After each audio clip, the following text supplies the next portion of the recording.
तो दोस्तों शुरू करते हैं आज की इंफ्रा न्यूज। पहली खबर जो आ रही है वो है गुड़गांव मेट्रो रेल लिमिटेड से, जिन्होंने इशू की है directions to look into the possibility of constructing phase 2 of Gurugram metro underground from sector 9 to cyber city. तो ये जो इलाका है ये डेंस पॉपुलेशन से भरा हुआ है, जहाँ पर नैरो रोड्स है, जिसके वजह से यहाँ पर एलिवेटेड मेट्रो बनाने के लिए थोड़ी मुश्किलें आ सकती है। तो यहाँ पर इसके लिए यहाँ पे टेंडर फॉर फेज 2 फाइनलाइज होने के पहले ये अंडरग्राउंड पॉसिबिलिटी चेक करने के लिए बात चल रही है। हालांकि अगर देखें तो काफी प्रोग्रेस्ड स्टेज पे है गुरुग्राम मेट्रो फेज 2। तो यहाँ पे ऐसे बहुत बड़े चेंजेस हो पाएंगे नहीं हो पाएंगे ये तो देख के ही पता चलेगा, बट काम जो है थोड़ा मुश्किल लग रहा है। अगली खबर दोस्तों, ये उत्तर प्रदेश गवर्नमेंट के द्वारा सेटअप किए जाने वाले नए 4 टेक्सटाइल पार्क से रिलेटेड, जहाँ पर handloom and textile industry department ने साइन किया एग्रीमेंट कई रिलेवेंट कंपनी के साथ में उनको सेटअप करने के लिए। ये प्लांट्स लोकेटेड है उन्नाव, कानपुर देहात, शामली और अमरोहा के अंदर। हर पार्क 25 एकर्स ऑफ लैंड पे बना हुआ होगा और एमएसएमई से मेनली ऑपरेट करेंगे। हर पार्क के लिए 50 करोड़ का इंसेंटिव रिस्पेक्टिव कंपनीज को गवर्नमेंट देगी और हर पार्क में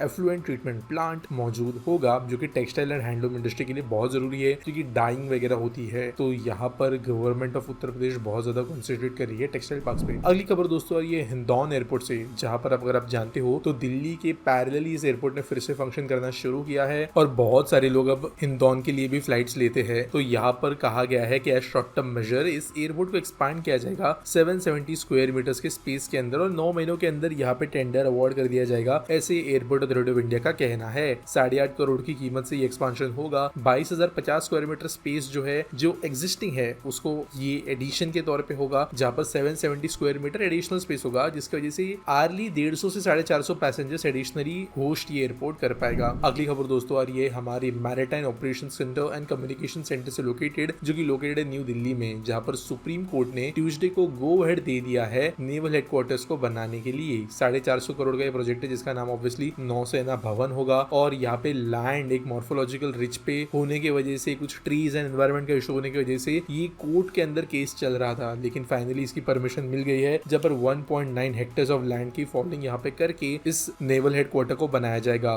वैसे इसके लिए 22 करोड़ रुपए एडिशनल खर्चा आएगा, क्योंकि अब प्लांटेशन कंजर्वेशन वगैरह करना पड़ेगा। अगली खबर दोस्तों जो आ रही है वो है इंडिया और नेपाल के रिलेशन से रिलेटेड, जहाँ पर एक अग्रीमेंट साइन हुआ है to ease the rail movement between India and Nepal. तो दोस्तों भारत के जोगबानी और नेपाल के बिराटनगर के बीच में कार्गो ज्यादा से ज्यादा आ जा सके, इसके लिए लंबे समय से प्रयास चल रहे हैं फ्री ट्रेन को चलाने के लिए। और अभी यहाँ पे जिस तरीके का डॉक्यूमेंटेशन होता है उन चीजों को लिबरलाइज किया गया है, ताकि जो भी कंपनी सामान लाना चाहती है, भेजना चाहती है, उनको आसानी हो और ज्यादा से ज्यादा ट्रेड दोनों देशों के बीच में बढ़ सके। अगली खबर दोस्तों और ये नोएडा से, जहाँ पर नोएडा इंटरनेशनल एयरपोर्ट जो जेवर में है, उसको गंगा एक्सप्रेसवे से लिंक करने के लिए जो एक नया रोड बनना है, उसने स्पीड अप पकड़ी है अपने प्लानिंग के अंदर। अराउंड 74 किलोमीटर का एक ग्रीनफील्ड कॉरिडोर होगा, जो कि एक प्रपोज लिंक होगा 2 मेजर प्रोजेक्ट्स के बीच में। तो इसके ऊपर काम जो है थोड़ा आगे बढ़ता हुआ नजर आ रहा है और होपफुली ये रोड जो है जल्द बनेगा। अगली खबर दोस्तों ये all India council of technical education से, जो कि जल्द ही एक मीटिंग करके फाइनलाइज करने वाली है draft of the professional engineers bill 2025, जो कि इंजीनियरिंग प्रोफेशनल को रेगुलराइज करने की कोशिश करेगी by mandating registration of engineers by statutory body. तो आप जानते हो सीए जो है वो जब पास होते हैं तब उनका रजिस्ट्रेशन होता है, एक काइंड ऑफ ऑफिशियल सीए के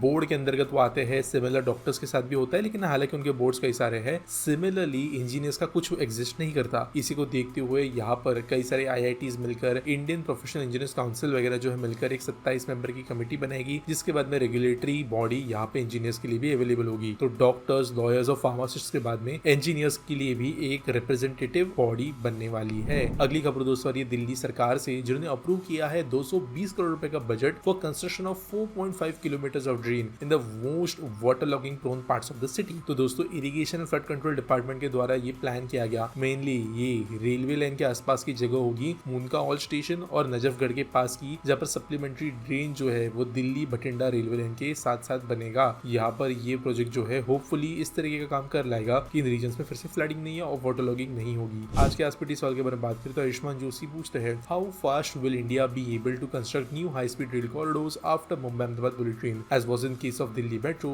India has gained a great experience in doing modern high-speed rail construction as well as sanctioning to design build its own bullet train sets to BML. So it will be interesting to see that subsiding land acquisition issues, how much faster will the process become? देखो यहाँ पे ना multiple scenarios play out करते हैं। पहला अगर regular scenario play out करेंगे जैसे आज माहौल है देश में वैसा ही है, तो ऑब्वियसली जो नेक्स्ट फेज है है जो कि दिल्ली तक जाएगा वो ज्यादा फास्ट होगा। पॉलिटिकल सिनेरियो भी सेम रहता है तब वो ज्यादा फास्ट जाएगा। पॉलिटिकल सिनेरियो चेंज होता है तो फिर ये जो हमने एक्सपीरियंस गेन किया है, सप्लाई चेन डेवलप की है, एक्सपर्टीज अब आ गई है, कुछ वैसे भी काम की नहीं है। सो वो माहौल सबसे ज्यादा मैटर करता है स्पीड ऑफ कंस्ट्रक्शन के लिए। सेकेंडली मुंबई अहमदाबाद हालांकि फर्स्ट टाइम था, लेकिन फर्स्ट टाइम के साथ साथ ये बहुत डिफिकल्ट टेरेन में से भी गुजर रहा था। माउंटेन्स, रिजेस, मल्टीपल ब्रिजेस बड़े वाले, ये सब चीजें जो है मुंबई अहमदाबाद की कंस्ट्रक्शन को एनीवेज चैलेंजिंग बनाते हैं। बात करें दिल्ली तक के स्ट्रेच की तो सिमिलर टू द एक्सप्रेसवे ये स्ट्रेच कंपैरेटिवली आसान भी है। बहुत बड़ा जियोग्राफिकल चैलेंज नहीं है, लैंड वैल्यूज कंपैरेटिवली कम है, बहुत ज्यादा जगह पे बहुत लंबे लंबे स्ट्रेचेस के लिए आपको सीधे ट्रैक्स देखने मिलते हैं, तो वो चीजों के हिसाब से ये ज्यादा फास्ट तो होगा ही होगा। लेकिन यहाँ पर जब हम बात करें